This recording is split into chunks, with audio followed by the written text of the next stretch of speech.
മമ്മൂക്കയുടെയും Dulquer സൽമാന്റെയൊക്കെ dressing style copy അടിക്കാതെ നമ്മുടെ ബോഡിക്ക് അനുസരിച്ച്, ബോഡി ഷേപ്പിനനുസരിച്ച് ഇടാൻ നോക്കൂ ഡ്രസ്.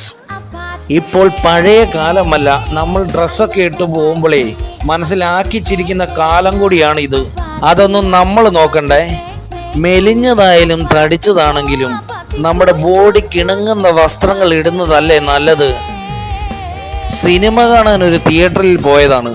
അപ്പോൾ ഷോപ്പിംഗ് മാളിൽ നിന്നാണ് സിനിമ കണ്ടത്. അപ്പോഴാണ് മോനെ ഒരു ഷോപ്പ് കാണുന്നത്. നല്ല കളർഫുൾ ജീൻസുകൾ, കളർഫുൾ ഷർട്ടുകൾ. ഒന്നെടുക്കാൻ നേരത്തെ പോയതാണ്. വീണ്ടും വീണ്ടും നമ്മൾ അവിടെ സിനിമ കാണാൻ പോകുന്ന സമയത്ത് ഇങ്ങനെ വീണ്ടും വീണ്ടും കൊതിപ്പിക്കുന്ന ഡ്രസ്സുകൾ ഇട്ട് കഴിഞ്ഞാൽ എന്ത് ചെയ്യും? മേടിക്കാതിരിക്കാൻ പറ്റുമോ? ഇല്ല, മോഡൽ ഡ്രസ്സുകളുടെ ഒരു ഭ്രാന്ത്, ഡ്രസ്സുകളോടുള്ള ഒരു ലഹരി ഉള്ളവർ ഒരിക്കലും എടുക്കാതിരിക്കില്ല. ഈ എടുത്ത് അടിപൊളി.